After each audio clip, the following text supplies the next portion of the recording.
عليكم ورحمة الله وبركاته. بسم الله الرحمن الرحيم نحمده ونصلي على رسوله الكريم أما بعد. Babu Birrul Walidaini wa Silatil Arham. We continue our book Riyad-us Saliheen by Imam Nawawi rahmatullah alayhi. This is the 40th chapter of the book. And the chapter is with regards to keeping great relationship, excellent relationship with our parents and joining of blood relationships. And the hadith is by Abi Hurairah radiyallahu anhu, anna rajulan qala ya Rasulullah inna li qarabatan. And of course, this hadith is a little longer. I'll stop here and then we'll go directly to the translation. Abu Hurairah radiallahu anhu reports and he mentions that an individual came to Rasulullah sallallahu alaihi wasallam, and this individual said, "O Nabi of Allah sallallahu alaihi wasallam, I have few relatives, people of qaraba." And of course, qarabat refers to people of blood relationships. So he said, "I have a few relatives of mine whom I try to keep good relationships with. I try to keep good ties with them, but they always sever relationships. They always break ties. They always break relationships. So I try my best to build relationships, but from my relative side, they always do something to break relationships.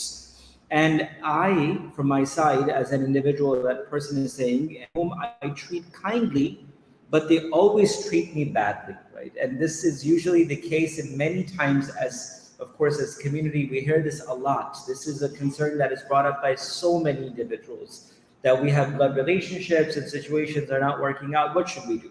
So this man said, Abu Hurairah radiallahu anhu said that a person came and said, "O Prophet sallallahu alaihi wasallam, I have a relative of mine. I have relatives whom I try to keep relationship, but from their side, they always break relationships. They don't want to keep a relationship with me.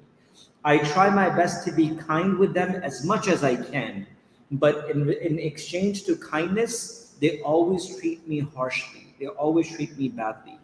And I'm gentle with them, and they're always rough with me." So these are three things that he mentioned. Number one, I join and they sever, meaning they break.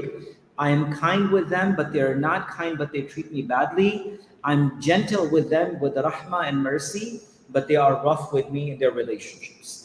The Nabi of Allah listened to this person's talk completely. Once he was done, the Nabi of Allah said, "If you are telling the truth," meaning Allah knows the reality, and we can always and only give an answer on the apparent. And this is from amongst the usul or the rulings of Islamic fatwa or verdict, is that an Islamic verdict can only be given on the zahir, the apparent. The batin and inside is known to Allah subhanahu wa ta'ala. We don't know what's the inside of an individual. So the fatwa or the verdict is always given on the apparent situation, and batin and the inside is with Allah subhanahu wa ta'ala and that individual. So Rasulullah sallallahu alaihi wasallam replied, "If you are as you say," meaning if you are saying as what you are doing, it is as though that you are feeding them hot ashes. Meaning when you burn coal or when you burn wood and it turns to ashes, he says your relationship, meaning it is as though that they are eating ashes, meaning they are harming themselves by doing what they are doing, and you will be with the support against them from Allah subhanahu wa ta'ala as long as you continue to do what you're doing. Meaning the nusra and the help of Allah will continue to be with you so long as you keep your relationship good from your side and you do not sever ties. So Rasulullah's reply was threefold.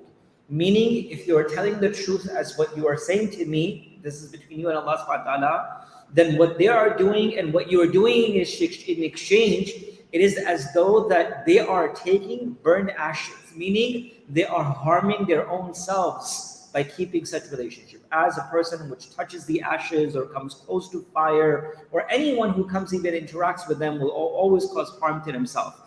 And number two, Rasulullah said that indeed the nusra of Allah, ma yazalu ma'aka min Allahi dhahira, that Allah subhanahu wa ta'ala's help will continuously be with you as long as you continuously hold on to your morals and your ethics and your relationships. As long as you keep on doing what you're doing, sometimes we give up and we say, I can't do that anymore. I'm done. I'm going to cut off all relationships. But the hadith is saying, so long as you try your best from your side, the help of Allah will be with you. Now, what is a practical step? A lot of time people come to me and ask me this question. Practically, physically, I have such and so, a brother or a sister or a sibling, I'm going through this, what should I do? And my usual reply to them from the hadith of Rasulullah ﷺ is three things. Number one, never permanently close your doors to your relationships. Never close those doors permanently. Meaning they may not be entering the doors today, but don't ever close the permanent doors to blood relationships that Allah subhanahu wa ta'ala has given you. Number one. Number two, whenever you get to meet them, never turn away and always be the first one to say salam. Even though you may not receive a reply from them. It's okay. It is your responsibility. Allah made you and gave you the higher of the standard, as Allah subhanahu wa ta'ala tells Abu Bakr radiallahu anhu in the Quran, when a person known as Mistah had blamed his daughter for something so wrong that she had never done. And Allah subhanahu wa ta'ala says, you are ulul asm, you are the greatest amongst the people. You are the people of the qurb of Allah. Is it not for the people who are ulul fadl, meaning the people of honor, to be able to forgive and do the honorable thing? So number two thing is, when you get to interact with them, have a pleasant interaction. Be able to say salam to them. And number three, when you're behind their back, don't speak evil of them.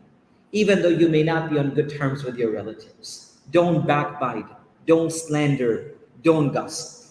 Even if things are not working out today, do not become a source of speaking evil of anyone else, because that destroys the humanity, that destroys our relationship for even longer period of time. So if someone, may Allah forgive, is going through problems with their relatives, where they're trying their best and they're not keeping relationships, please keep three things in mind.